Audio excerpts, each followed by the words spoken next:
ॐ अज्ञानतिमिरान्धस्य ज्ञानाञ्जनशलाकया चक्षुरुन्मीलितं येन तस्मै श्रीगुरवे नमः।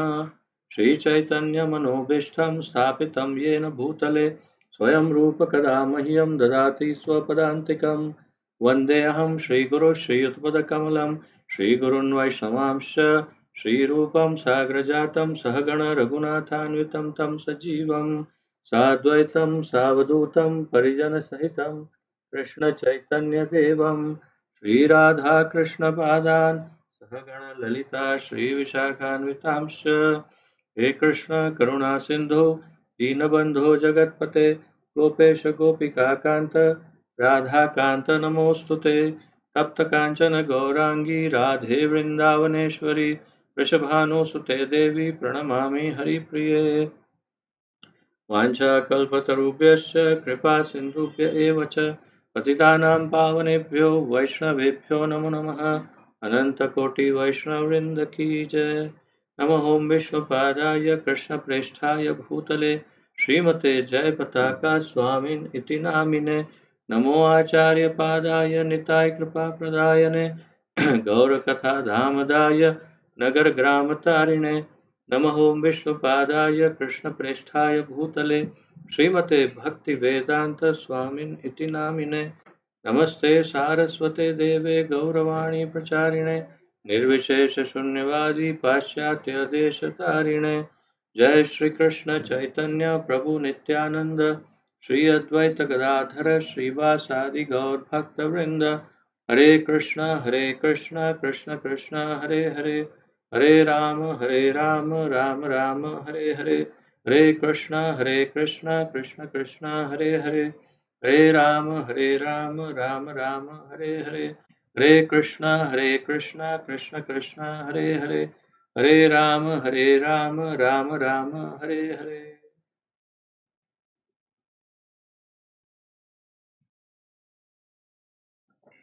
आप सबका बहुत बहुत स्वागत है आज के इस अत्यंत महत्वपूर्ण ज्ञान यज्ञ में, जिसके अंतर्गत हम श्रीमद् भगवद गीता यथारूप का सम्मिलित रूप से अध्ययन कर रहे हैं। और जैसा कि आपको ज्ञात होगा, हम द्वितीय अध्याय का अध्ययन प्रारंभ कर चुके हैं। ये श्रीमद् भगवद गीता हमारे इस्कॉन के संस्थापक आचार्य श्री श्रीमद् अभय चरणारविंद भक्तिवेदांत स्वामी श्री प्रभुपाद जी द्वारा लिखित है। और दूसरे अध्याय में हम अब उस मोड़ तक, उस मकाम तक, उस स्तर तक पहुंच चुके हैं कि जहां से वास्तविक भगवद गीता के उपदेशों का प्रारंभ होने जा रहा है। तो आइए नवम श्लोक से प्रारंभ करते हैं।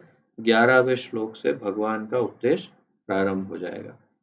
तो आप सब अपनी भगवद गीता में ध्यान दीजिए। श्रीमद् भगवद गीता यथारूप द्वितीय अध्याय श्लोक संख्या 9।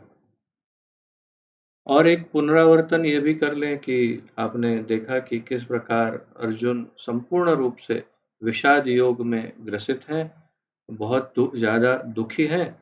और उसके जो दुख का कारण है उसे समझ में भी आ जाता है कि वास्तव में वो किम कर्तव्य विमूढ़ हो चुका है, अर्थात उसे ये नहीं पता क्या करना चाहिए क्या नहीं करना चाहिए। उसको लगता है ये धर्म है, परंतु वो समझ गया है कि उसका जो ज्ञान है कि ये धर्म है वो शायद अधूरा या अपूर्ण है। और इसलिए अब वो भगवान से सहायता मांग रहा है, भगवान को कह रहा है कि शिष्यस्ते हम शादिमाम त्वाम प्रपन्नम। अब मैं आपका शरणागत शिष्य हूँ, और मुझे आप निश्चितम ब्रूहितन में मुझे आप निश्चित रूप से बताइए कि मेरे लिए क्या धर्म है, क्या करना चाहिए। You signed me out of because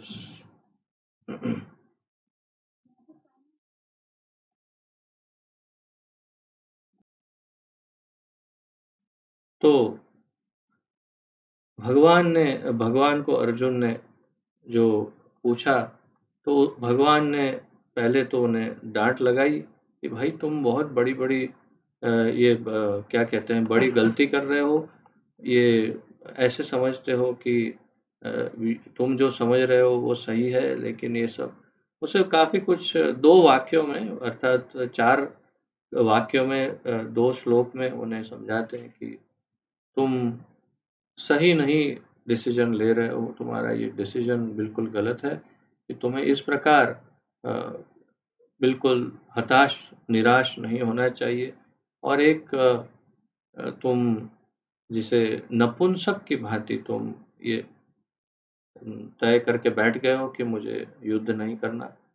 अब आगे देखते हैं अर्जुन का सारा डायलॉग सुन करके अब भगवान उसे क्या कहेंगे।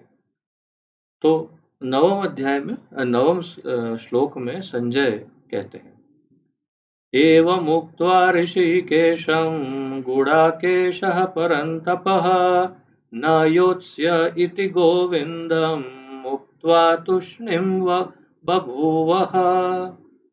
संजय उवाच, संजय ने कहा, एवं इस प्रकार उक्त्वा कहकर ऋषिकेशम कृष्ण से, जो इंद्रियों के स्वामी है, गुडाकेशः अर्जुन जो अज्ञान को मिटाने वाला है, परंतपः अर्जुन शत्रुओं का दमन करने वाला, न योत्स्य नहीं लड़ूंगा, इति इस प्रकार गोविंदम इंद्रियों के आनंददायक कृष्ण से, उक्त्वा कहकर, तूष्णीम चुप, बभूव हो गया, निश्चय ही। अनुवाद अनुवाद तात्पर्य तथा शब्दार्थ श्री श्रीमद् अभय चरणारविंद भक्ति वेदांत स्वामी श्रील प्रभुपाद जी। श्रील प्रभुपाद की। संजय ने कहा, इस प्रकार कहने के बाद शत्रुओं का दमन करने वाला अर्जुन कृष्ण से बोला। अब संजय अर्जुन का डायलॉग, आखिरी डायलॉग जो स्वयं नहीं बोल रहे, वो संजय कह रहे हैं। क्या कह रहे हैं? क्या कहा अर्जुन ने? हे गोविंद, मैं युद्ध नहीं करूंगा, और चुप हो गया। मैं आपकी शरण में हूं, आपका शरणागत हूं, मैं आपका शिष्य हूं। ये सब कहने के बाद भी इतना डिप्रेस्ड है वो, इतना निराश है, हताश है कि उसकी हताशा, निराशा और उसको ये भी भुला देती है कि अभी अभी तो कहा कृष्ण को कि मैं आपका शिष्य हूं, और अपने गुरु के साथ इस प्रकार बर्ताव नहीं करते। गुरु की आज्ञा जो है वो सर्वोपरि होती है, सारे नियमों, सारे सबके ऊपर गुरु की आज्ञा होती है। गुरु का स्थान इसलिए तो विशेष है, गुरु को इसीलिए तो भगवान का प्रतिनिधि कहा। और जब और गुरु और अवज्ञा, ये 10 नाम अपराध में इसीलिए तो उसे शामिल किया गया। यदि आपके सामने वैष्णव अपराध है और गुरु है, तब निश्चित रूप से गुरु का ही अधिक महत्व है। वैष्णव अपराध उसके सामने गौण हो जाता है। तात्पर्य क्या है कि गुरु का स्थान सर्वोपरि है और हमेशा रहेगा, उसमें कोई संशय नहीं। तो ये इस बात को भी किम कर्तव्य विमूढ़ होने के कारण ये भूल गया। अभी अभी तो उनको गुरु बनाया, अब ये मजाक में तो नहीं किया था, मजाक तो नहीं चल रहा, और मजाक मजाक में तो नहीं कहा था कि चलो तू गुरु बन जाओ। सीरियसली वो बहुत ही सीरियस कंडीशन में था, और इस ऐसी दुर्दशा में उसने गुरु स्वीकार किए थे। और गुरु ने कहा युद्ध करो, अभी अभी कहा 2 श्लोक पहले कि तुम युद्ध करो, और बस ये कह दिया, इसने डिक्लेयर कर दिया मैं युद्ध नहीं करूंगा, और बैठ गया, कुछ बोला नहीं आगे। तो ये तो वास्तव में, जैसे मैं आपको इंगित करना चाहता हूं कि गुरु की डायरेक्ट अवज्ञा है, परंतु गुरु भी कभी कभी समझते हैं कि ये डिप्रेशन में है, और इसीलिए वो धर्म जो है, उसकी धर्म का उसको ज्ञान अभी नहीं है। या तो वो अबोध है, अज्ञानी है, या इस तरह से किम कर्तव्य विमूढ़ होकर के दुविधा में पड़ा है या डिप्रेशन में है, परंतु वो डिसीजन नहीं ले पा रहा है कि क्या करना है। और इसीलिए गुरु फिर उसको प्रेम से समझाते हैं, भाई तू क्या कर रहा है ये। अन्यथा वे इसका अपराध ले सकते हैं, अगर वो चाहे तो गुरु इसमें अपराध बोध ले सकते हैं, मान सकते हैं कि मेरे इतने कहने पर भी इसने नहीं किया। और अगर वो अपराध बोध ले लेंगे तो आध्यात्मिक जीवन तो वहीं पर फुल स्टॉप लग जाएगा, उसको समाप्त। तो फिर यहाँ पर संजय के ऐसे कहने पर कि अर्जुन बैठ गया, इस पूरे उस समय पूरी धरती पर यदि कोई सर्वाधिक प्रसन्न था तो वो धृतराष्ट्र, क्योंकि अर्जुन ने बोल दिया, डिक्लेयर कर दिया कि नहीं नहीं लड़ूंगा। सबसे बड़ी खुशी की बात। तात्पर्य, तो प्रभुपाद जी इस बात को यहाँ बहुत सुंदर ढंग से स्पष्ट करते हैं। धृतराष्ट्र को यह जानकर परम प्रसन्नता हुई होगी कि अर्जुन युद्ध न करके युद्ध भूमि छोड़कर भिक्षाटन करने जा रहा है।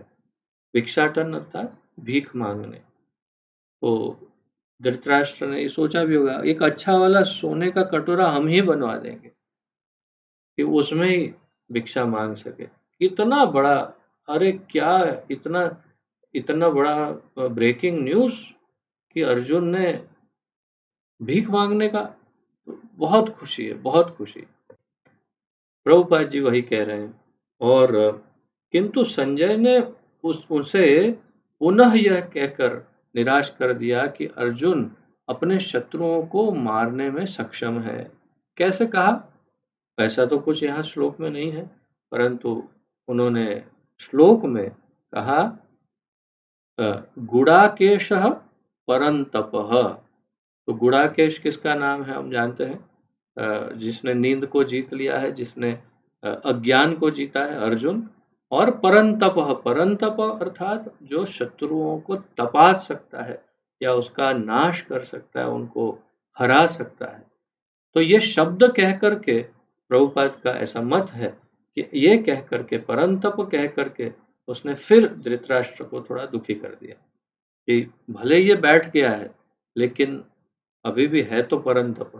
जैसे कि शेर अगर बूढ़ा हो गया हो तो भी है तो शेर ही। आप ऐसा नहीं कि बूढ़ा शेर है चलो जाके उसके पास जाके थोड़ा खेल के आते हैं। शेर शेर ही रहता है, वो बूढ़ा होगा तो भी वो, अगर वो बिल्कुल एकदम कमजोर हो गया होगा तो भी वो अगर एक पंजा मारेगा तो भी हमारी स्टोरी वहीं फिनिश हो सकती है। तो उसी प्रकार ऐसा ही कुछ संजय कह रहे हैं कि परंतप अर्थात बैठा है लेकिन अभी भी दुश्मनों का नाश करने में सक्षम है, शक्तिशाली, केवल बैठ गया है। प्रभुपाद जी का जो मत है उसका हम उसको समझने का प्रयत्न कर रहे हैं। और फिर आगे बताते हैं प्रभुपाद जी, यद्यपि कुछ समय के लिए अर्जुन अपने पारिवारिक स्नेह के प्रति मिथ्या शोक से अभिभूत था, किंतु उसने शिष्य रूप में अपने गुरु श्री कृष्ण की शरण ग्रहण कर ली। इससे सूचित होता है कि शीघ्र ही वह इस शोक से निवृत्त हो जाएगा और आत्म साक्षात्कार या कृष्ण भावनामृत के पूर्ण ज्ञान से प्रकाशित होकर पुनः युद्ध करेगा। इस तरह धृतराष्ट्र का हर्ष भंग हो जाएगा। प्रभुपाद जी थोड़ा सा परिचय दें। आगे संजय कहते हैं 10वें श्लोक में, तमुवाच ऋषिकेशः प्रहसन्निव भारत सेनयोरुभयोर्मध्ये विषिदन्तमिदं वचः। तम उससे, उवाच कहा, ऋषिकेशः इंद्रियों के स्वामी कृष्ण ने, प्रहसन हंसते हुए। अब जो भगवान कहने वाले हैं वो हंसते हुए कह रहे हैं। इव मानो भारत, हे भरतवंशी धृतराष्ट्र, सेनयोः सेनाओं के उभयोः दोनों पक्षों की मध्य बीच में विषिदंतम शोकमग्न इदम यह निम्नलिखित वचः शब्द। अनुवाद। हे भरतवंशी अर्थात धृतराष्ट्र को कह रहे हैं, हे भरतवंशी धृतराष्ट्र, उस समय दोनों सेनाओं के मध्य शोकमग्न अर्जुन से कृष्ण ने मानो हंसते हुए ये शब्द कहे। तात्पर्य। दो घनिष्ठ मित्रों अर्थात ऋषिकेश तथा गुड़ाकेश, कितना अच्छा शब्दों का ये एक लयबद्ध उच्चारण है। प्रभुपाद जी वो हमारे सामने प्रस्तुत कर रहे हैं कि देखिए कितना सुंदर लय है। एक है ऋषिकेश, एक है गुड़ाकेश। ऋषिक ईश अर्थात इंद्रियों के स्वामी, और गुड़ाक ईश अर्थात जो निंद्रा को जिसने जीत लिया, या निंद्रा का स्वामी, या जो अज्ञान है उसका स्वामी, अर्थात अज्ञान को जीतने वाला। तो प्रभुपाद जी कहते हैं दो मित्र ऋषिकेश तथा गुड़ाकेश के मध्य वार्ता चल रही थी। अब दोनों मित्र आपस में बात कर रहे थे। अब तक हमने जो कुछ पढ़ा उसमें लगभग ये सब वो दो मित्रों की चर्चा ही थी। मित्र के रूप में दोनों का पद समान था। अब प्रभुपाद जी बड़ी महत्वपूर्ण बात कर रहे हैं कि यदि किसी को गुरु मान लिया जाए या कह दिया जाए और वो भी स्वीकार कर ले कि हाँ गुरु हूं, तो फिर पूरा जो उसके साथ का संबंध है उस संबंध में परिवर्तन आ जाता है या आ जाना चाहिए। परिवर्तन अनिवार्य। उसी बात को प्रभुपाद जी यहाँ हमारे सामने रख रहे हैं। कहते हैं कि दोनों का पद मित्र के रूप में समान था, किंतु इनमें से एक स्वेच्छा से, अपनी स्वयं की इच्छा से दूसरे का शिष्य बन गया। अपनी इच्छा से एक ने दूसरे का शिष्यत्व स्वीकार। कृष्ण हंस रहे थे क्योंकि उनका मित्र अब उनका शिष्य बन गया था। प्रभुपाद जी का ये मत है, कृष्ण इसीलिए हंसे क्योंकि उनका मित्र तो अब मित्र नहीं रहा, उनका शिष्य बन गया। सबके स्वामी होने के कारण वे सदैव श्रेष्ठ पद पर रहते हैं, तो भी भगवान अपने भक्त के लिए सखा, पुत्र या प्रेमी बनना स्वीकार करते हैं। तो भगवान तो सदैव भगवान ही हैं, हर हाल में भगवान है, और चाहे वो कोई भी किसी भी रूप में सामने खड़े हो, परंतु भगवान ही है। लेकिन अपने भक्त के लिए सखा, पुत्र या प्रेमी बनना स्वीकार करते हैं। तो पहले से ही वो गुरु या भगवान के पद पर तो वैसे ही है स्वाभाविक, परंतु प्रेम के कारण, भक्त की भक्ति के कारण वे उनके मित्र बने हैं। और अब मित्र ने ही स्वयं सामने से उन्हें फिर भगवान बना दिया या गुरु बना दिया, तो हंस पड़े भगवान। किंतु जब उन्हें गुरु रूप में अंगीकार कर लिया गया तो उन्होंने तुरंत गुरु की भूमिका निभाने के लिए शिष्य से गुरु की भांति गंभीरता पूर्वक बातें की, जैसा कि अपेक्षित है। प्रभुपाद जी ने ये जो कहा अंत में, ये बहुत महत्वपूर्ण है कि जैसा कि अपेक्षित है। क्या अपेक्षित है?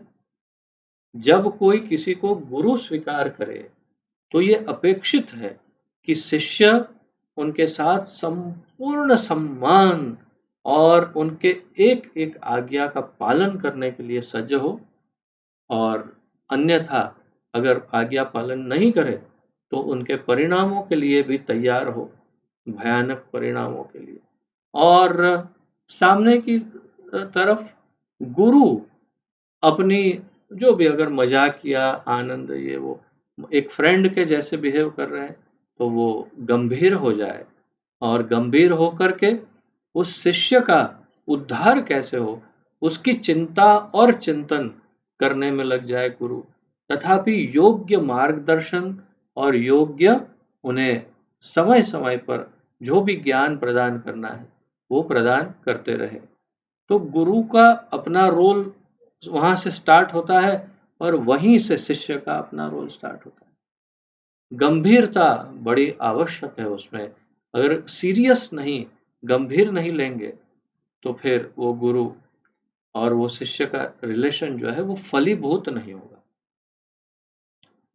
तो ये कभी भी अपेक्षित नहीं किया जा सकता कि कोई गुरु अपने शिष्य के कंधे पर हाथ रख के बिल्कुल एकदम मित्र की तरह उसके साथ पेश आए। और चलो गुरु ने रख भी दिया हाथ, परंतु ये तो कभी नहीं हो सकता कि शिष्य गुरु के कंधे पर हाथ रख दे।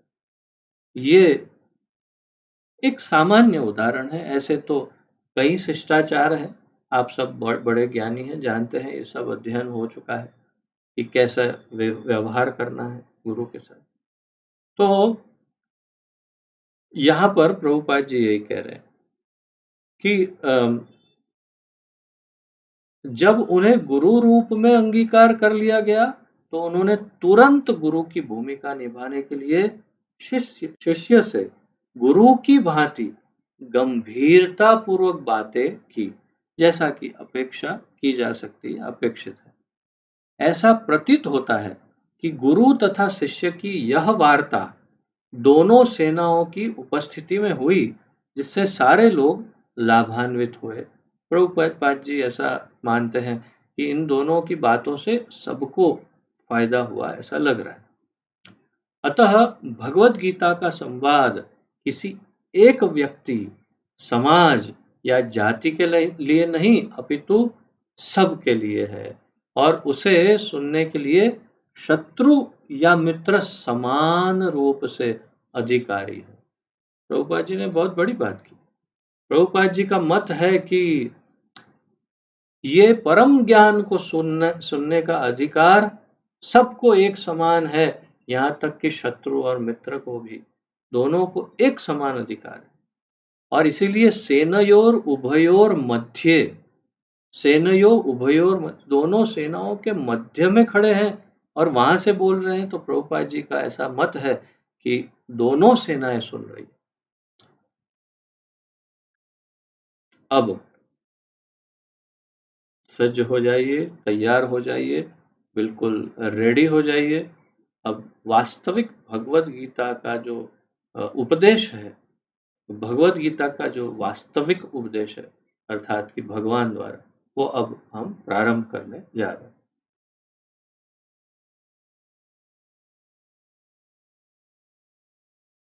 पहले थोड़ी डांट लगाएंगे और फिर उपदेश प्रारंभ करेंगे भगवान।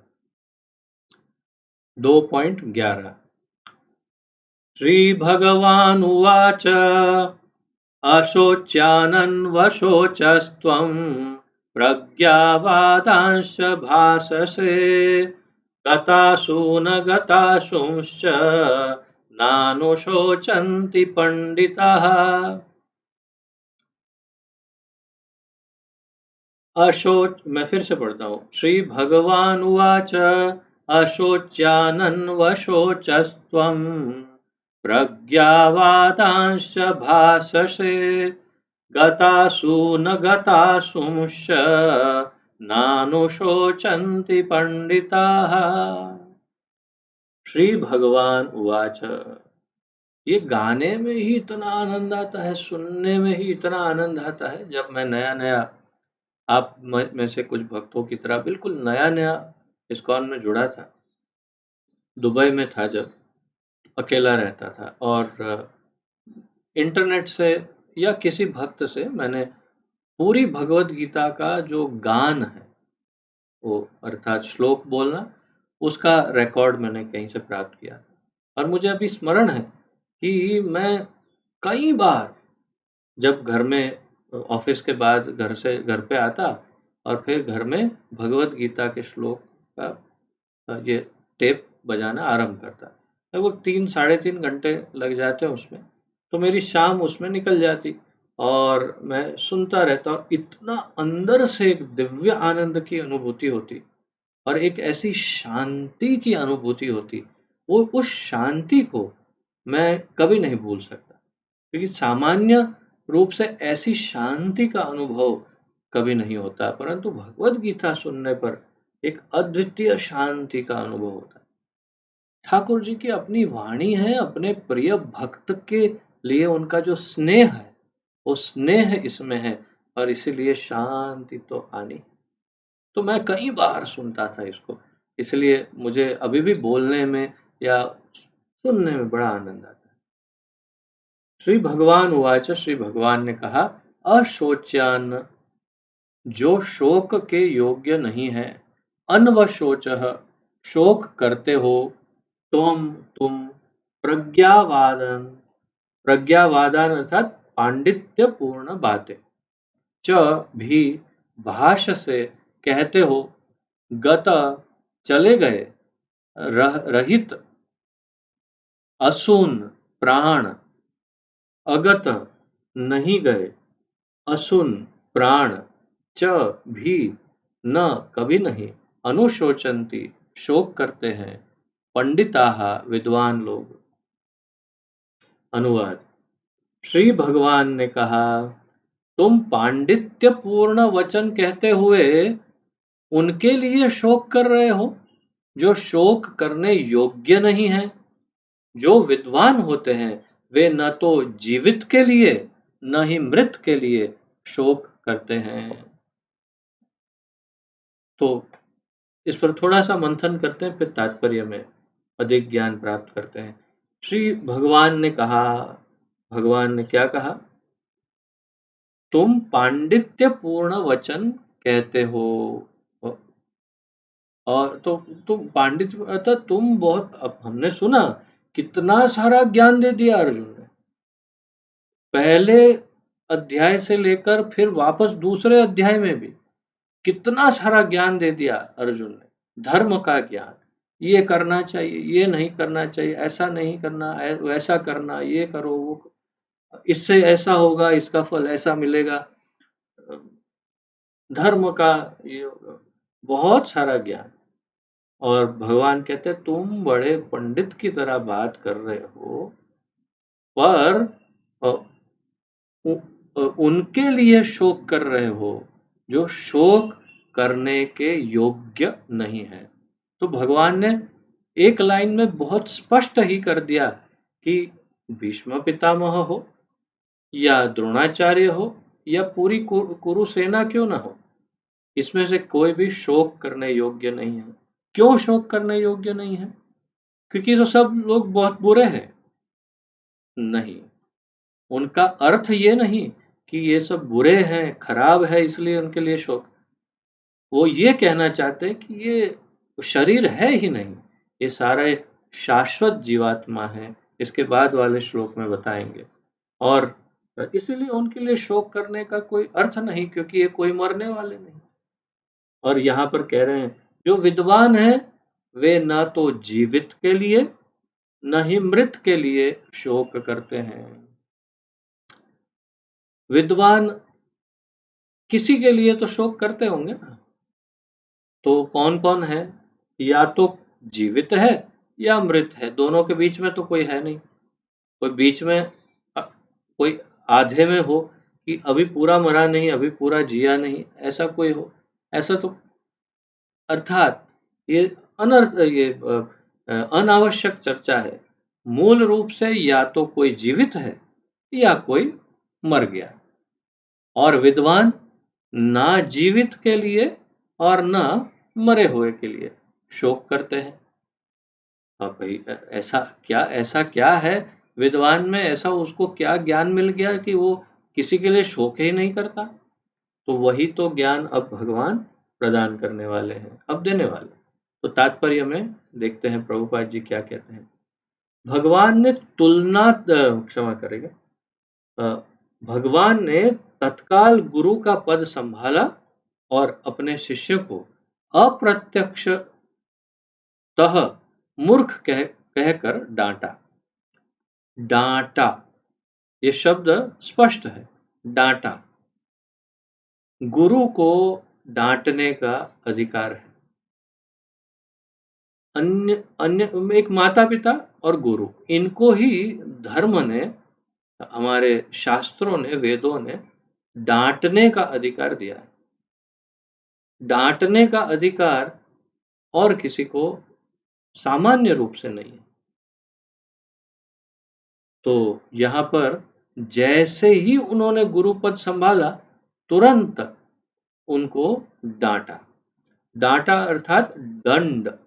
जैसे गुरु हमेशा दंड धारण करते, तो दंड के कई अर्थ हैं, उसमें से एक अर्थ ये भी है कि शिक्षा या सजा, जिसे हम कहते हैं पनिशमेंट या डांटना। तो वो परम आवश्यक है एक शिष्य और एक गुरु के संबंध के मध्य। बहुत आवश्यक है कि जब परम आवश्यक हो तब एक पिता या एक गुरु अपने शिष्य या पुत्र को अवश्य डांटे, और अगर आवश्यक हो तो आवश्यकता अनुसार योग्य सजा भी दे। ये बहुत आवश्यक है। ऐसा करने से उसका उद्धार ही होगा, कल्याण ही होगा, क्योंकि न गुरु और न पिता, दोनों में से कोई भी अपने शिष्य या पुत्र से द्वेष नहीं करते। वे उनके कॉम्पिटिटर नहीं है, उनके प्रतिस्पर्धी नहीं, वे उनके हितकारी, उनका कल्याण करने वाले, कल्याण का सोचने वाले, उनका हित करने वाले हैं। और इसलिए वे अगर सजा भी देते हैं, पिता या गुरु, तो कल्याण के ही लिए देते हैं।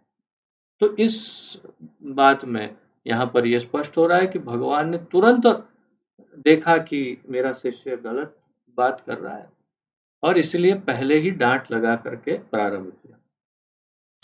और उन्होंने कहा, तुम विद्वान की तरह बातें करते हो, किंतु तुम यह नहीं जानते कि जो विद्वान होता है, अर्थात जो यह जानता है कि शरीर तथा आत्मा क्या है, वह किसी भी अवस्था में शरीर के लिए, चाहे वह जीवित हो या मृत, शोक नहीं करता। अगले अध्यायों से यह स्पष्ट हो जाएगा कि ज्ञान का अर्थ पदार्थ तथा आत्मा एवं इन दोनों के नियामक को जानना है। आगे के अध्याय में क्या स्पष्ट होगा कि ज्ञान का अर्थ पदार्थ तथा आत्मा एवं इन दोनों के नियामकों को जानना है। अर्जुन का तर्क था कि राजनीति या समाज नीति की अपेक्षा धर्मों को अधिक महत्व मिलना चाहिए, किंतु उसे यह ज्ञात न था कि पदार्थ, आत्मा तथा परमेश्वर का ज्ञान धार्मिक सूत्रों से भी अधिक महत्वपूर्ण है। अब ये इस बात पर हमें थोड़ा गौर करना होगा, ध्यान देना होगा। देखिए, यहां कह रहे हैं, अर्जुन का तर्क क्या था?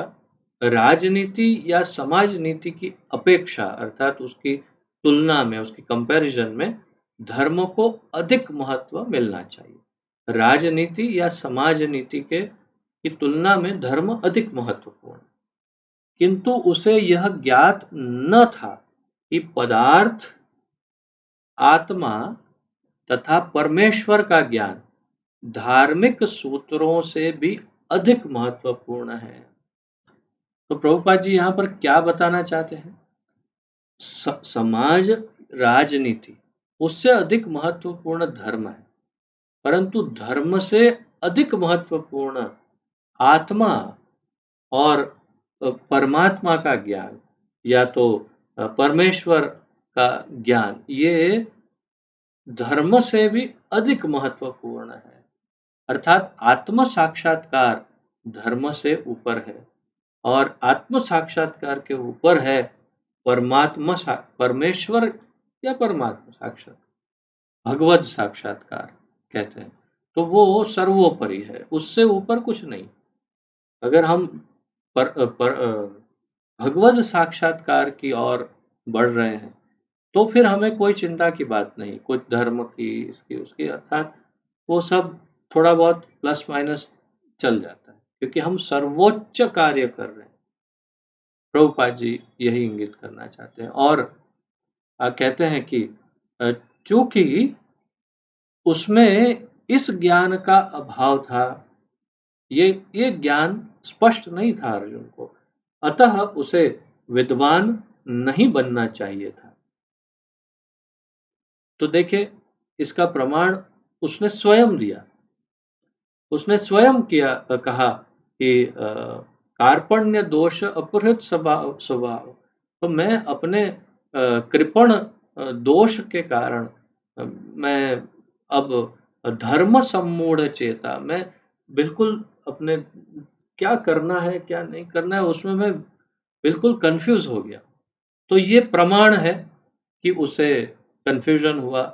जब कंफ्यूजन हुआ है और धर्म का पूरा ज्ञान नहीं है, तो पंडित जैसी बातें नहीं करनी चाहिए थी।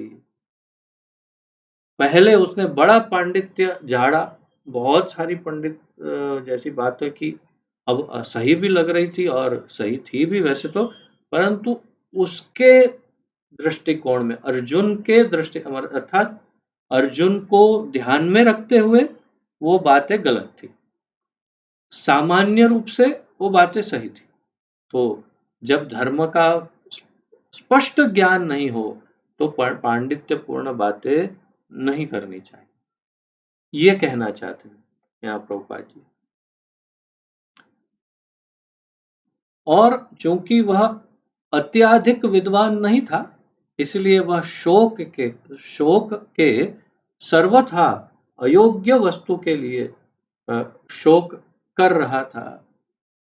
शोक की सर्वथा अयोग्य वस्तु, तो क्योंकि उसको पूरा ज्ञान नहीं था, ज्ञान था थोड़ा बहुत, पूरा नहीं था, इसलिए वो ऐसी वस्तु के लिए शोक कर रहा था जो शोक के योग्य नहीं था। भगवान ने कह दिया ये सब में से कि कोई भी शोक करने योग्य नहीं। यह शरीर जन्मता है और आज या कल इसका विनाश निश्चित है, अतः शरीर उतना महत्वपूर्ण नहीं है जितनी की आत्मा है। शरीर उतना महत्वपूर्ण नहीं है जितनी आत्मा महत्वपूर्ण है। सबसे अधिक महत्वपूर्ण आत्मा है, शरीर उतना महत्वपूर्ण नहीं जितनी आत्मा है। बहुत प्रचलित ये स्टोरी, कथा, वार्ता है। प्रभुपाद जी कई बार उसको कह चुके होंगे।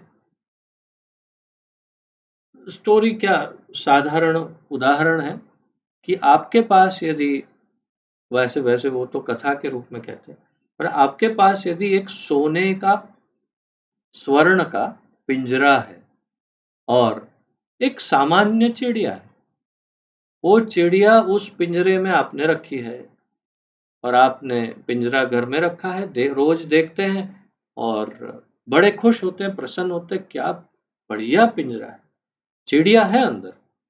और आप प्रतिदिन एक सुंदर कपड़ा लेकर के और आपका जो सोना साफ करने वाला जो कोई केमिकल, उसको लेकर के रोज उसको घिसते हैं, पिंजरे को साफ करते हैं, चमकाते हैं, एकदम अप टू डेट रखते हैं। 2-3 दिन के बाद कोई आके कहता है, अरे आप ध्यान नहीं देते, क्या हुआ? ये चिड़िया मर गई। अरे चिड़िया मर गई? हाँ। कैसे मर गई? आप खाना देते थे? नहीं। आप पानी देते थे? नहीं। तो फिर तो मर ही जाएगी ना। तो नहीं, मैं पिंजरा तो चमका रहा था ना, पिंजरा चमका रहा था तो वो चिड़िया भी खुश रह सकती थी। बस बिल्कुल वैसा ही है। प्रभुपाद जी कहते क्या ज्यादा महत्वपूर्ण है। कुछ लोग, सामान्य बुद्धि की बात है कि आजकल के लोग कहेंगे पिंजरा ही अधिक महत्वपूर्ण है, चिड़िया तो और आ जाएगी, लेकिन वास्तव में क्या अधिक महत्वपूर्ण है, पिंजरा कि चिड़िया? तो जिसके, अगर पिंजरे में चिड़िया नहीं है, चिड़िया अर्थात पक्षी नहीं है, तो आप पिंजरे को लटका के क्या करेंगे? अच्छा नहीं दिखेगा। और चिड़िया यदि मर जाएगी, उसको यदि खाना पीना नहीं देंगे, तो भी पिंजरा बेकार हो जाएगा, सूना हो जाएगा। और फिर पिंजरा अच्छा नहीं दिखेगा। तो प्रभुपाद जी कहते हैं आप उस पिंजरे की तरह ये जो शरीर है हमारा, उसकी देखभाल के पीछे इतना सारा समय निकालते हो, इतना सारा प्रयास करते हैं, इतना टेंशन करते हैं उसके लिए कि इसको कैसे कोरोना से बचाऊं, उसको क्या करूं, ये करूं, वो करूं, और जिम में जाऊं, योगा करूं, प्राणायाम करूं, मैं ये काढ़ा पीऊं, ये करूं, क्या करूं, क्या करूं, क्या करूं, कैसे ये पिंजरा चमकाऊं, और अंदर की चिड़िया, अरे उसका क्या है, वो तो अंदर पड़ी रहेगी। बस वही होगा, यदि आत्मा के लिए कार्य नहीं करेंगे, केवल शरीर के लिए करेंगे, तो अवश्य ही आत्मा रूपी चिड़िया मर जाएगी, निश्चित। और यदि ये चिड़िया मर गई, अर्थात कि हमारा आध्यात्मिक उत्थान या प्रोग्रेस नहीं हुआ, तो दूसरा जन्म कौन से शरीर में मिलेगा, अर्थात कौन सी वस्तु का पिंजरा प्राप्त होगा, उसका उसका उसका अंदाजा भी नहीं लगाया जा सकता। निम्न कोटि का भी पिंजरा मिल सकता है, तो इसलिए चिड़िया को खाना दो, पिंजरे को इतना मत चमकाओ। प्रभुपाद जी यही कहना चाहते हैं। तो जो इस तथ्य को जानता है वह असली विद्वान है, और उसके लिए शोक का कोई कारण नहीं हो सकता, प्रभुपाद जी कहते हैं। अब 2.12 अब वास्तविक ज्ञान प्रदान करना प्रारंभ करते हैं भगवान। श्री भगवान यहाँ से अब आत्मज्ञान देना आरंभ कर रहे हैं। न त्वेवाहं जातु नासं न त्वं नेमे जनाधिपाः न चैव न भविष्यामः सर्वे वयमतः परम्। फिर से एक बार, न त्वेवाहं जातु नासं न त्वं नेमे जनाधिपाः न चैव न भविष्यामः सर्वे वयमतः परम्।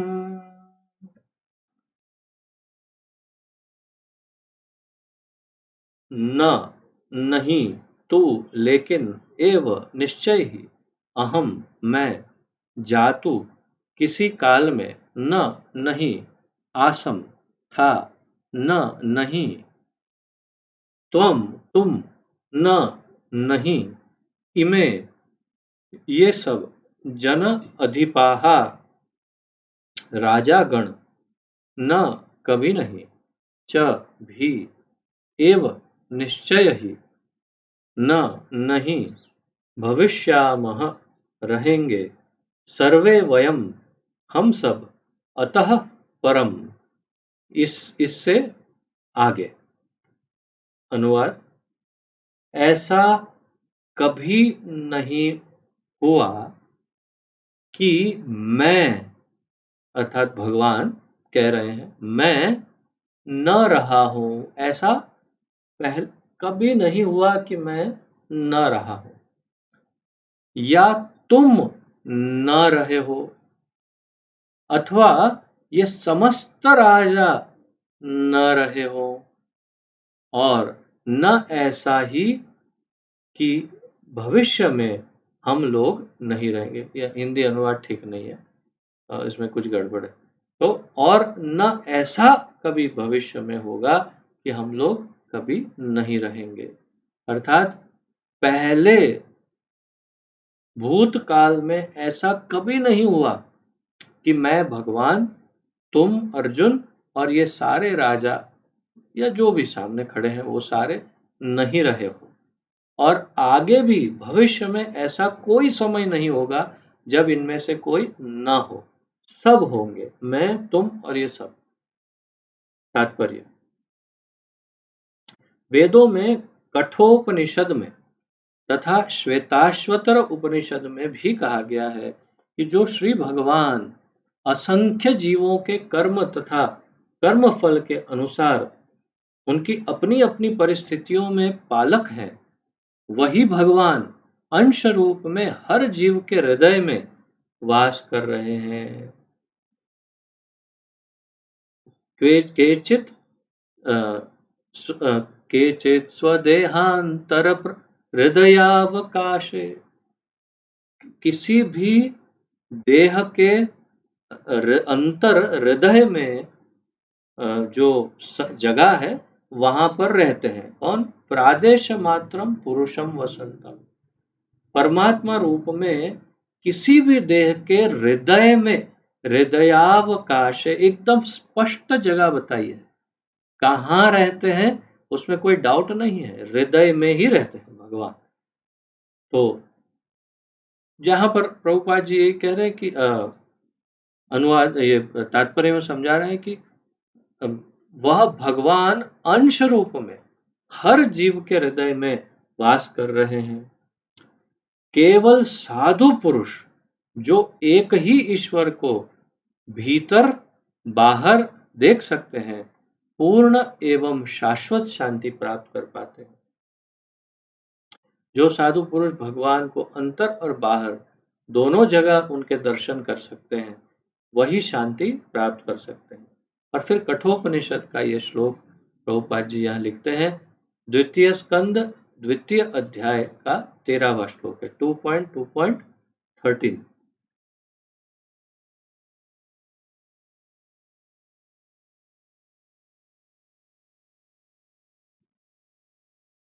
नित्यो नित्यानाम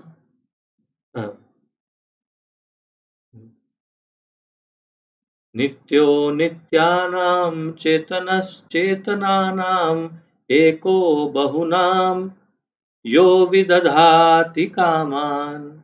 और फिर यहाँ नहीं लिखा, मैं जो दूसरी जगह से आपको पढ़ के बता रहा हूँ। तम पीठ गम्ये अनुपश्यन्ति धीरास तेषां शांति शाश्वती नेत्र येषाम्। तो ये पूरा श्लोक है, प्रभुपाद जी ने केवल पहली 2 लाइन लिखी है, हमने चारों अभी यहाँ पढ़ी। दूसरे स्कंद दूसरे अध्याय का 13वां श्लोक, नित्यो नित्यानाम चेतनस चेतनानाम एको बहुनाम यो विदधाति कामा। अब हम आज जितने श्लोक पढ़ चुके हैं ना, सारे के सारे कंठस्थ करने चाहिए। अशोच्यानन्वशोच वहां से लेकर फिर नत्वे वाम, और ये श्लोक भी नित्यो नित्यानाम चेतनस चेतना, ये भी प्रभुपाद ने असंख्य बार, अब गिनती मुश्किल है उतनी बार प्रभुपाद ने ये श्लोक बोला है। उनका ये बहुत प्रिय श्लोकों में से एक है। तो क्यों, इसका अर्थ क्या है?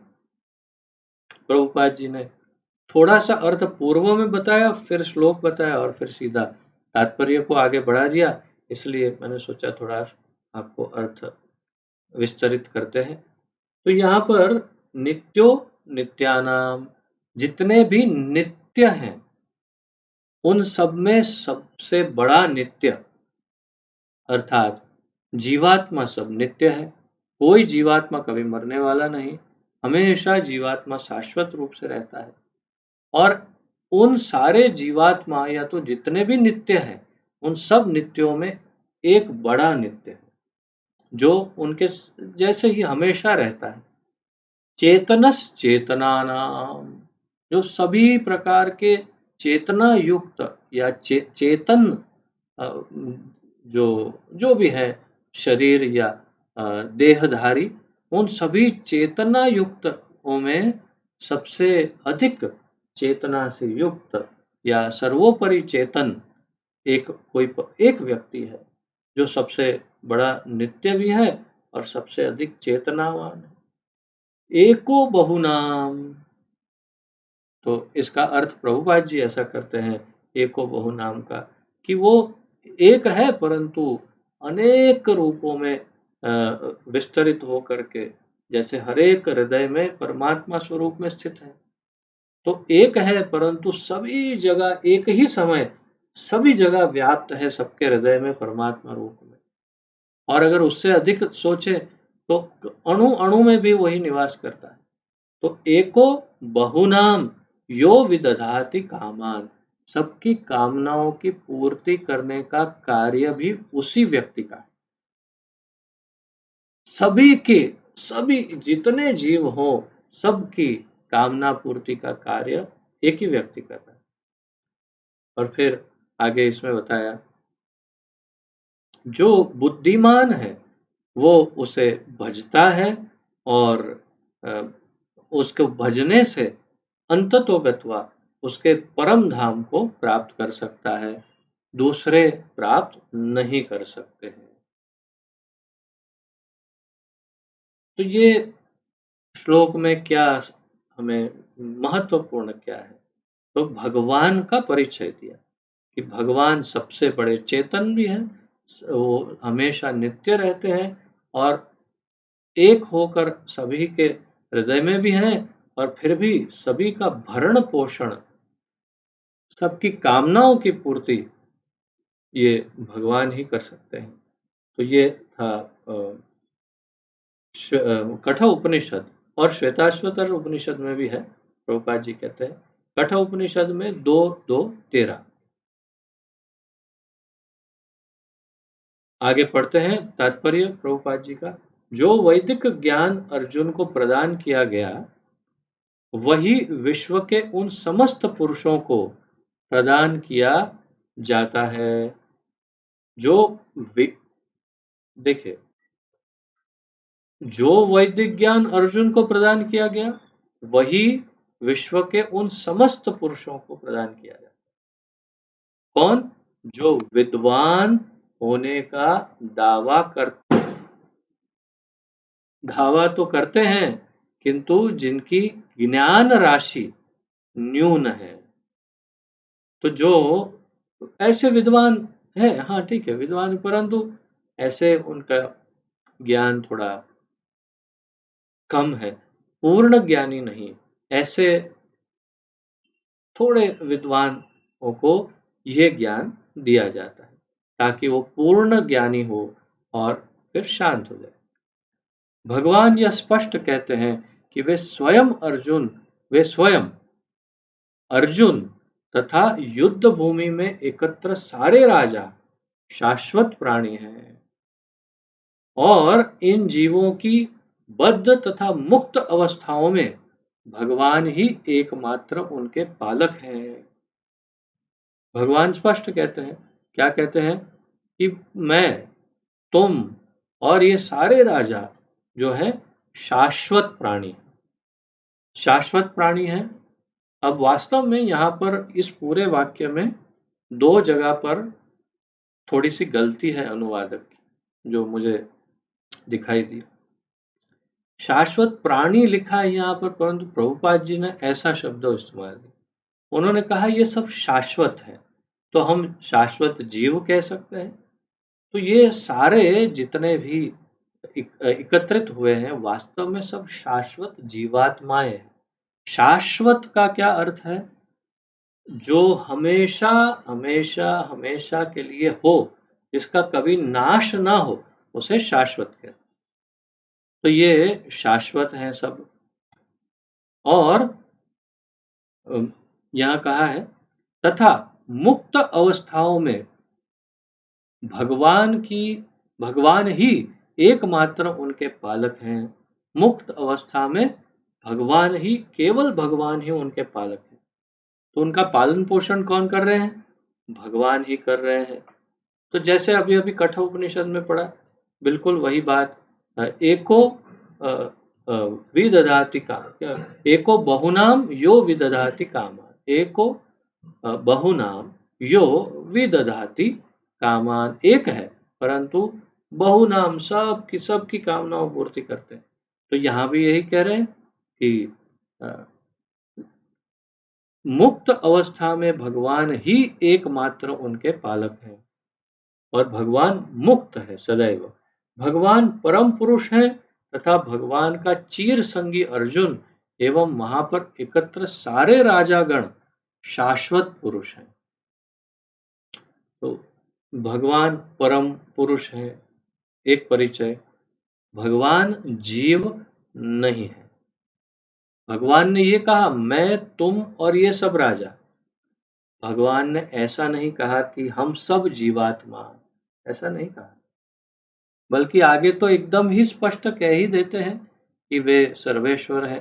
परंतु यहाँ भी उन्होंने ऐसा तो नहीं कहा कि हम सब जीव, तो इसलिए कोई ऐसा सोच ले कि हाँ, उसका अर्थ है कि भगवान भी तो जीव है। ऐसा मत सोचिए।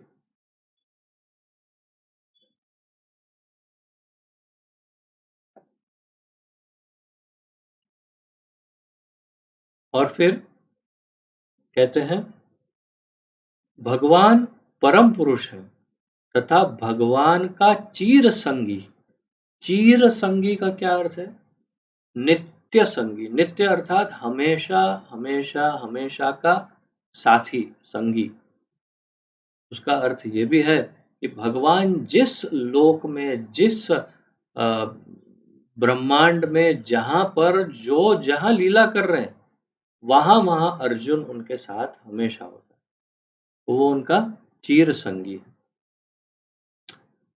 अर्थात जिसे कई बार हम पार्षद कहते हैं, नित्य मुक्त पार्षद कह सकते हैं, तो जो सदैव भगवान के साथ रहते हैं, या नित्य सिद्ध जीव या नित्य मुक्त जीव भी कहा जा सकता है। तो अर्जुन वहां पर क्षमा करें, तो तथा भगवान का चीर संगी अर्जुन एवं वहां पर एकत्र सारे राजागण शाश्वत पुरुष है। तो सब शाश्वत है। कौन कौन शाश्वत है? भगवान, अर्जुन तथा सारे के सारे वहां एकत्रित राजा, ये सब शाश्वत है। देखिए विपिन बिहारी प्रभु कितने सारे शाश्वतों को देख रहे हैं आकाश में, उनको कितने सारे शाश्वत नजर आ रहे होंगे। खुला आकाश है, कितनी सारी चिड़िया उड़ रही होगी, तो सब शाश्वत, बिल्कुल सही बात है। वृक्ष शाश्वत है, चिड़िया शाश्वत है, मनुष्य शाश्वत है, जितने भी जीव हैं हमारे आसपास वो सब शाश्वत है। तो ये भगवान यही कह रहे हैं कि ये सब, हम सब शाश्वत है। अर्थात हमारा कभी न कभी हम जन्मे और न कभी मृत्यु होगी, न नाश होगा। ऐसा नहीं है कि ये भूतकाल में प्राणियों के रूप में अलग अलग उपस्थित नहीं थे। हाँ, इस वाक्य में फिर गलती है। तो यहाँ पर कहते हैं ऐसा नहीं है कि ये भूतकाल में प्राणियों के रूप में अलग अलग उपस्थित नहीं थे, ऐसा प्रभुपाद जी प्राणियों के रूप में ऐसा शब्द नहीं प्रयोग कर रहे हैं। तो जीवों के रूप में कह सकते हैं, या शरीरधारी के रूप में कह सकते हैं, तो या फिर बिना, कहने का तात्पर्य कि जीवात्मा के रूप में अलग अलग उपस्थित नहीं थे ये, ऐसा कभी नहीं था भूतकाल में। अर्थात पहले ऐसा कभी नहीं हुआ कि मैं, आप सब, ये चिड़िया, ये कीड़े मकोड़े, ये पेड़, ये सब हम सब अलग अलग नहीं। ऐसा नहीं था कि हम सब एक क्या कहते हैं, जैसे मिट्टी का गोला थे और उसमें से एक एक ऐसे निकाल निकाल कर हमको अलग किया, ये ले, ये तू बन, ये तू बन जा। ऐसा कुछ गोला बोला नहीं था। हम पहले से ही, हमेशा से ही हम सब अलग अलग ही हैं। मैं अलग जीवात्मा हूँ, आप सब अलग अलग जीव आत्मा हो। प्रभुपाद जी यही कह रहे हैं कि ऐसा नहीं था कि उनकी अलग उपस्थिति नहीं थी, और ऐसा भी नहीं है कि ये शाश्वत पुरुष बने नहीं रहेंगे। तो ऐसा भी नहीं कि ये शाश्वत पुरुष बने नहीं रहेंगे। तो यहाँ लिखा है बने ही रहेंगे, तो यहाँ पर ये एक प्रिंटिंग मिस्टेक है हिंदी में, बने नहीं रहेंगे। ऐसा नहीं होगा कि ये, तो बात, ये शाश्वत पुरुष हमेशा बने ही रहेंगे। या फिर ऐसे कहो, और ऐसा भी नहीं है कि ये शाश्वत पुरुष बने ही रहेंगे, तो ये गलती है ना। इसलिए ऐसा अब सरल बनाते हैं इसको एकदम। कभी भविष्य में ऐसा नहीं होगा कि हम सब एक हो जाएंगे। एकदम सरल अर्थ समझने के लिए। हम सब मिक्स होकर के एक तत्व बन जाएंगे। कभी पता चला कि ओ ये तो दामोदर धनंजय विपिन बिहारी ये गिरधारी गोपाल सब एक हो गए, एक तत्व बन गए। कहाँ कहाँ से सब अलग?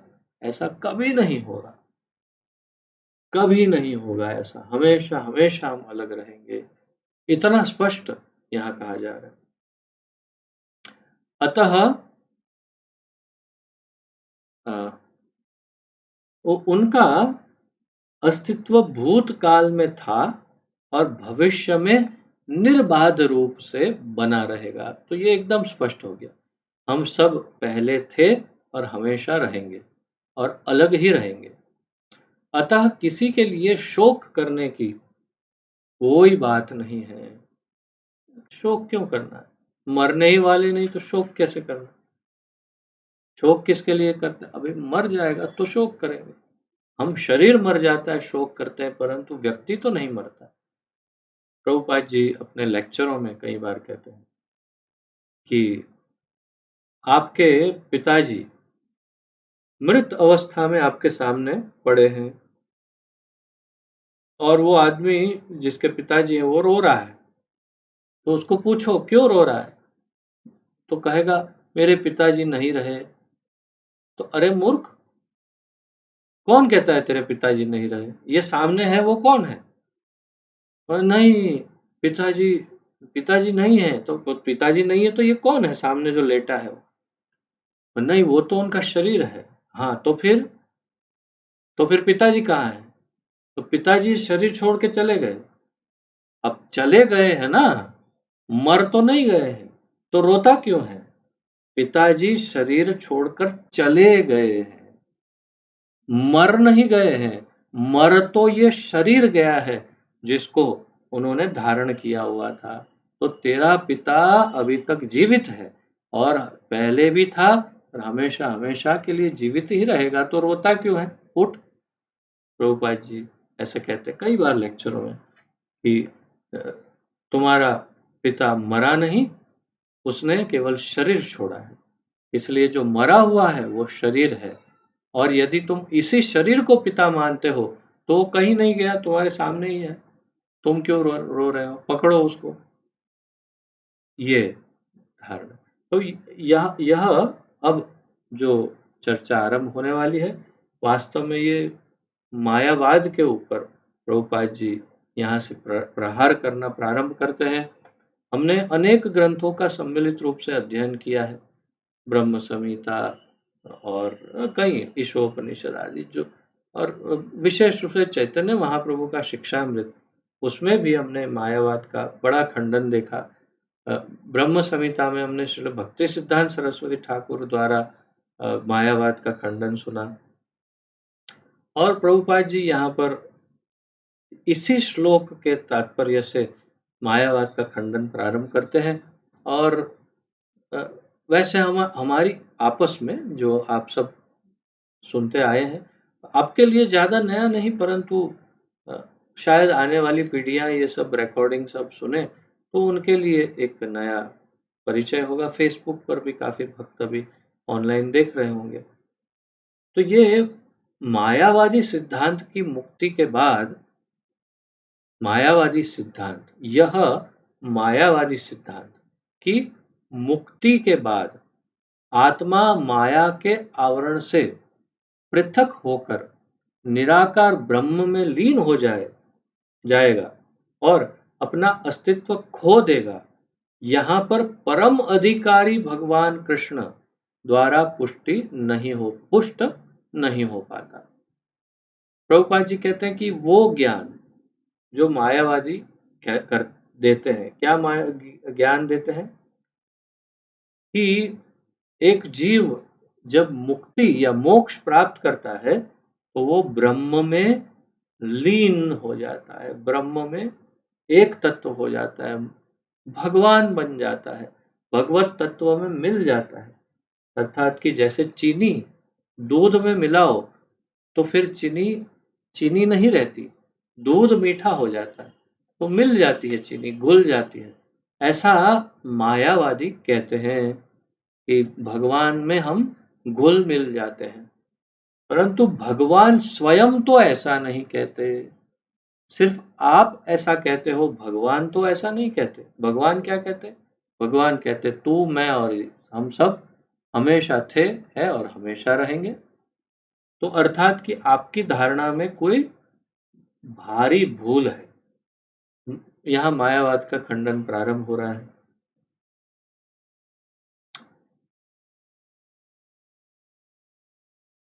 न ही इस सिद्धांत का समर्थन हो पाता है कि बद्ध अवस्था में ही हम अस्तित्व का चिंतन करते हैं।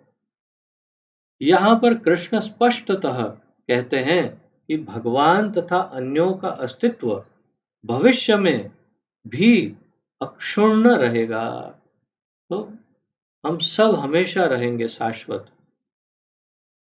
भगवान कहते हैं, जिसकी पुष्टि उपनिषदों द्वारा भी होती है। कृष्ण का यह कथन प्रामाणिक है क्योंकि कृष्ण मायावश्य नहीं है। तो हम कैसे मान ले भगवान ने जो, कृष्ण ने जो कहा, हम क्यों मान ले? क्योंकि कृष्ण एक ही ऐसे व्यक्ति है जो माया के नाथ है, स्वामी है। माया उनके कंट्रोल में है, वो माया के अंतर्गत कंट्रोल्ड नहीं है। इसलिए उनकी बात पर विश्वास होना चाहिए। और फिर यदि अस्तित्व तथ्य न होता तो फिर कृष्ण इतना बल क्यों देते, और वह भी भविष्य के लिए? मायावादी यह तर्क कर सकते हैं कि कृष्ण द्वारा कथित अस्तित्व आध्यात्मिक न होकर भौतिक है। मायावादी ऐसा तर्क कर सकते हैं कि कृष्ण का अस्तित्व जो है वो भौतिक अस्तित्व है। यदि हम इस तर्क को कि अस्तित्व भौतिक होता है स्वीकार कर भी लें तो फिर कोई कृष्ण के अस्तित्व को किस प्रकार पहचानेगा? थोड़ा सा गहन है। आप उसको दोबारा दोबारा 2-3 बार, 4 बार, 5 बार पढ़िए, तब आपको स्पष्ट होगा ये सब कि क्या कहना चाहते हैं प्रभुपाद जी। परंतु मैं बहुत अधिक गहन उसमें इसलिए नहीं ले जा रहा हूँ क्योंकि ये सारी चर्चाएं वास्तव में हमने पूर्व के हमारे ग्रंथ अध्ययनों में की है। कृष्ण भूतकाल में भी अपने अस्तित्व की पुष्टि करते हैं और भविष्य में भी अपने अस्तित्व की पुष्टि करते हैं। उन्होंने क्या कहा? भूतकाल में ऐसा कोई समय नहीं था, भविष्य में ऐसा कोई समय नहीं होगा जब हम नहीं रहेंगे। उन्होंने अपने अस्तित्व की पुष्टि कई प्रकार से की है। तो पहले तो ये कहा, मैं, तुम, न त्वे वा अहम, अर्थात ये तुम या मैं या ये समस्त राजा, अर्थात उन्होंने अपने आप को शामिल कर लिया। एक बात है। फिर उन्होंने अपने अस्तित्व की पुष्टि कई प्रकार से की है और निराकार ब्रह्म उनके अधीन घोषित किया जा चुका है। तो यहाँ स्पष्ट नहीं किया प्रभुपाद जी ने कि कब उन्होंने भगवान ने अपना ये ब्रह्म को अपने अधीन बताया। परंतु हम क्योंकि भगवत गीता के श्लोक को जानते हैं, भगवान कहते हैं भगवत गीता में आगे, ब्रह्मणो ही प्रतिष्ठा हम ब्रह्मणो ही प्रतिष्ठा हम अमृतस्य अव्ययस्य च शाश्वतस्य च धर्मस्य सुखस्य एकांतिकस्य च। ब्रह्म की प्रतिष्ठा मैंने की है। ब्रह्म, यही निराकार ब्रह्म की प्रतिष्ठा, रचना भगवान श्री कृष्ण ने की है। उसका अर्थ क्या है कि ब्रह्म भगवान के अधीन है, जो यहाँ पर प्रभुपाद जी कहते हैं। कृष्ण सदा सर्वदा अपना अस्तित्व बनाए रहे हैं। यदि उन्हें सामान्य चेतना वाला सामान्य व्यक्ति के रूप में माना जाता है तो प्रामाणिक शास्त्र के रूप में उनकी भगवत गीता की कोई महत्ता नहीं होगी। अगर कोई भगवान अगर कोई कृष्ण को सामान्य व्यक्ति माने, अगर कोई ये न माने कि कृष्ण भगवान है, तो इसका सीधा अर्थ ये है कि भगवद गीता को मानने की, पढ़ने की जरूरत नहीं। क्यों? जब भगवान ही नहीं तो फिर भगवद गीता की क्या आवश्यकता है? और यदि भगवान है वो, तो फिर उनके उपदेश को सुनना चाहिए। एक सामान्य व्यक्ति मनुष्यों के 4 अवगुणों के कारण श्रवण करने योग्य शिक्षा देने में असमर्थ रहता है। हमारे 4 अवगुण के कारण हम किसी को शिक्षा नहीं दे सकते। कौन से 4 अवगुण हैं? हमारे हमें 4 त्रुटियां, 4 अवगुण हैं। हमारी इंद्रियां सीमित है, हम भूल करते हैं, हम छल करते हैं और हम भ्रमित हो जाते हैं। ये 4, इस 4 को हमेशा याद रखना चाहिए सबको। We are always being illusioned, अर्थात हम हमेशा भ्रमित होते हैं। We get cheated and we cheat, हम चले जाते हैं और दूसरों को छलते हैं। और हम क्या है वो, हमारी इंद्रियां अपूर्ण है, हमारी जो सेंसेस है, इंद्रियां, वे अपूर्ण है, अर्थात सबकी सीमा है, हमारी सब इंद्रियों की। कुछ सीमा तक मैं देख सकता हूँ, कुछ सीमा तक सुन सकता हूँ, कुछ इस प्रकार। और चौथा क्या है? गलतियां करते हैं, तो कमिटिंग मिस्टेक्स, हम हमेशा त्रुटियां, गलतियां करते रहते हैं। मैं सोच रहा था कि मैं भगवत गीता के लेक्चर्स दे रहा हूँ, परंतु मैं जानता हूँ कई बार कितनी कितनी गलतियां मैं करता हूँ। और फिर मुझे कभी ये भी विचार आता है कि इतनी मेरी गलतियां होती है कि कौन सुनेगा और कौन फिर विश्वास करेगा, इतनी जब गलती हो रही है तो। परंतु ये तो सामान्य सहज मनुष्य स्वभाव है कि त्रुटि करना, गलती करना, ये हमारा 4 में से एक दोष है कि हम हमेशा गलतियां करते हैं। भगवान में इन चारों में से कोई दोष नहीं, इसीलिए वे ज्ञान देने के अधिकारी हैं।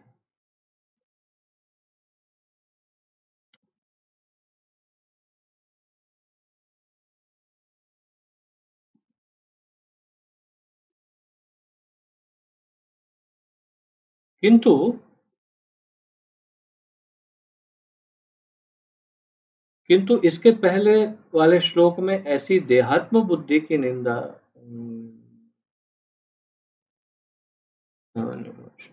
हाँ, सामान्य मनुष्य के 4 अवगुणों के कारण श्रवण करने योग्य शिक्षा देने में असमर्थ रहता है। गीता ऐसे साहित्य से ऊपर है। कोई भी संसारी ग्रंथ गीता की तुलना नहीं कर सकता।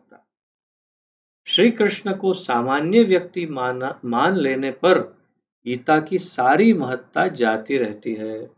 मायावादियों का तर्क है कि इस श्लोक में वर्णित द्वैत लौकिक है और शरीर के लिए प्रयुक्त हुआ है, किंतु इसके पहले वाले श्लोक में ऐसी देहात्म बुद्धि की निंदा की गई है। एक बार जीवों की देहात्म बुद्धि की निंदा करने के बाद यह कैसे संभव है कि कृष्ण पुनः शरीर पर उसी वक्तव्य को दोहराते हैं? अतः यह अस्तित्व आध्यात्मिक आधार पर स्थापित है और इसकी पुष्टि रामानुजाचार्य तथा अन्य आचार्यों ने भी की है। गीता में कई स्थल पर इसका उल्लेख है कि यह आध्यात्मिक अस्तित्व केवल भगवत भक्तों द्वारा ज्ञेय है। जो जो लोग भगवान कृष्ण का विरोध करते हैं, उनकी इस महान साहित्य तक पहुंच नहीं हो पाती। अभक्तों द्वारा गीता के उपदेशों को समझने का प्रयास मधुमक्खी द्वारा मधु पात्र चाटने के सदृश है। पात्र को खोले बिना मधु को नहीं खाया जा सकता या चखा जा सकता। इस प्रकार भगवत गीता के रहस्यवाद को केवल भक्त ही समझ सकते हैं, अन्य कोई नहीं। जैसा कि इसके चतुर्थ अध्याय में कहा गया है। तो उदाहरण दिया बहुत सुंदर। मधुमक्खियां एक बॉटल के ऊपर चिपकी हुई हैं। उस बॉटल के अंदर मध, मधु, शहद रखा हुआ है, हनी। और मक्खियां बाहर से और फिर उनको पूछते हैं, आह बहुत मजा आ गया, क्या मस्त था।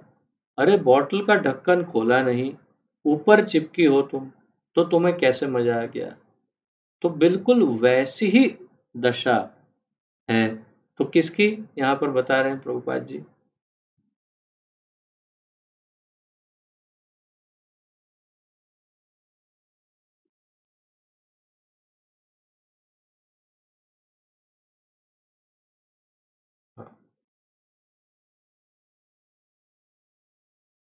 अभक्तों द्वारा गीता के उपदेशों को समझने का प्रयास। अभक्त जब गीता पढ़ता है, मैं ऐसे कम से कम 100 लोगों को तो जानता होगा कि जो वास्तव में अभक्त हैं और गीता को पढ़ते हैं। आज तक मेरी भी समझ में नहीं आया कि वो गीता में पढ़ते क्या है। और कुछ पूछा जाए तब वही सामान्य श्लोक बोलकर सुनाते हैं, यदा यदा ही धर्मस्य। तो भाई यदा यदा ही धर्मस्य जानते हो तो ये क्यों नहीं जानते कि वो बोलने वाला भगवान है। जो भी हो, तो जो अभक्त है वो यदि गीता के उपदेश को समझने का प्रयास करता है तो वो उस मधुमक्खी की तरह होगा कि जो बंद बॉटल के ऊपर से मध का स्वाद ले रही है। पात्र को खोले बिना मधु को नहीं खाया जा सकता या चखा जा सकता। इसी प्रकार भगवत गीता के रहस्य को केवल भक्त ही समझ सकते हैं, अन्य कोई नहीं।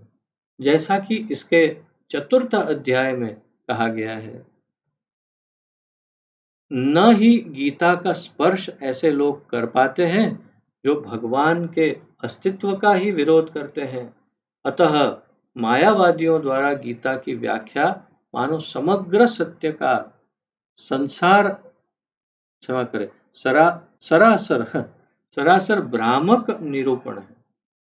भगवान चैतन्य ने मायावादियों द्वारा की गई गीता की व्याख्या को पढ़ने का निषेध किया है।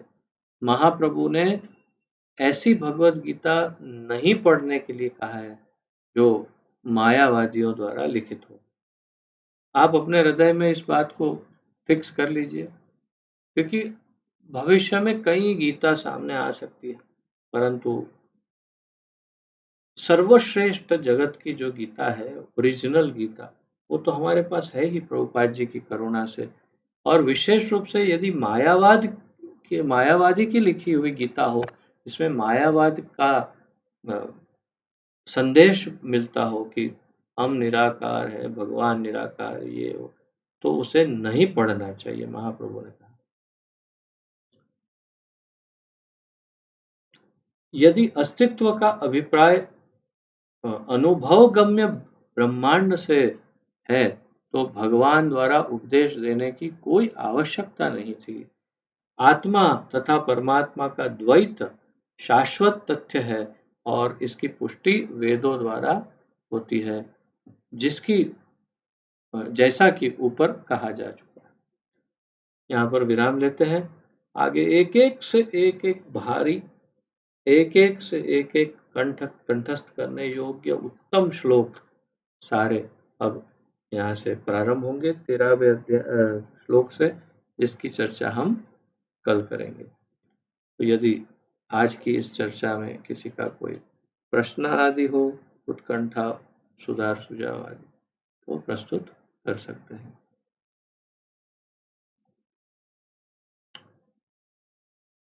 और अपना वीडियो ऑन कर सकते हैं।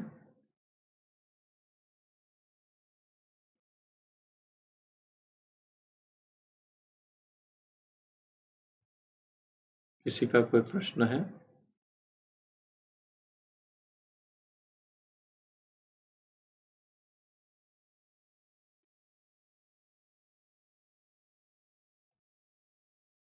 बोलिए।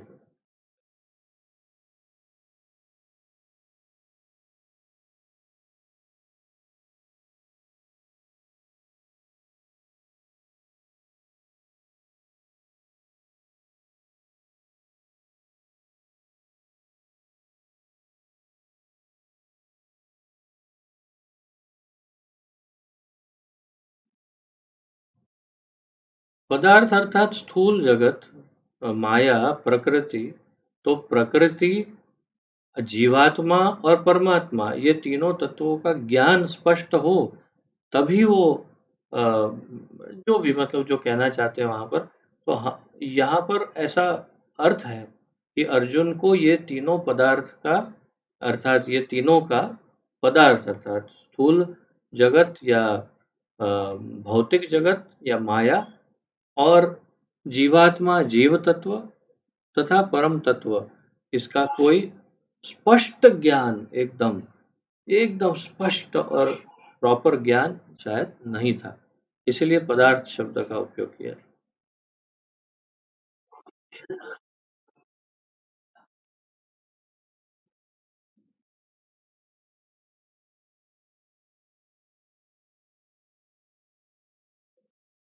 तो उपाय है, या तो ये सारे शब्द लिख करके एक साथ एक लंबा लिस्ट बना करके फिर मुझे भेज सकते हैं सप्ताह में एक बार, या तो फिर एक डिक्शनरी खरीद लीजिए, हिंदी तो गुजराती, और उसे अपने पास रखिए, उसके अंदर आपको सब मिल जाएगा। आपके पास तो मोबाइल है, आप हिंदी डिक्शनरी डाउनलोड कर लीजिए, और उसमें आप देखते रहिए कि ये शब्द का क्या अर्थ है। ठीक है?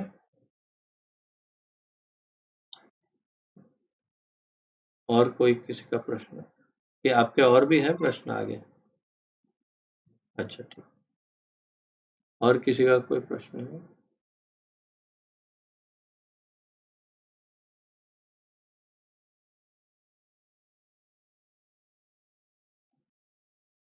ये हरे कृष्णा कौन है? आप अपना वीडियो ऑन कीजिए। जो हम पहचान नहीं सके, ऐसे कोई भी किसी को भी हम यहाँ पर नहीं देखना चाहते। हमें स्पष्ट रूप से नाम चाहिए, कौन है ये हरे कृष्णा वीडियो में। जिनके नाम स्पष्ट ना हो, मैं नहीं पहचानता हूँ उनको, फिर मैं यहाँ से रिमूव कर दूंगा, क्योंकि कुछ लोग समझ में नहीं आता, जो हम नहीं चाहते ऐसे लोग भी कुछ कुछ कभी कभी आते हैं। तो ये हरे कृष्ण कौन है, आप अपना परिचय दीजिए, वीडियो ऑन करिए, अन्यथा मैं रिमूव कर।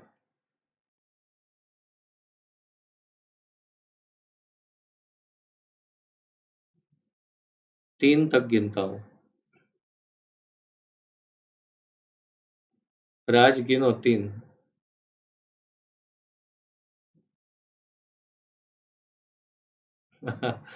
किसी और का कोई प्रश्न है?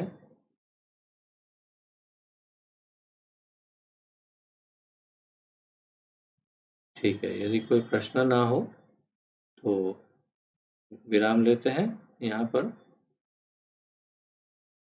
आइए प्रणति निवेदन करें। पतित पावन अभय चरणारविंद भक्ति वेदांत स्वामी श्रील प्रभुपाद की जय। पतित पावन गुरुदेव की जय। निताय गौर प्रेमानंदे। हरि हरि बोल। आप सबके चरणों में दंडवत प्रणाम। आप सबका बहुत बहुत धन्यवाद। हरे कृष्ण। तो नाम जप सबने पहले कर लिया है आज, इसलिए हम नाम जप नहीं करेंगे, केवल हमारी कोर कमेटी की मीटिंग होगी, अन्य सब प्रस्थान कर सकते हैं, जा सकते हैं। हरे कृष्ण।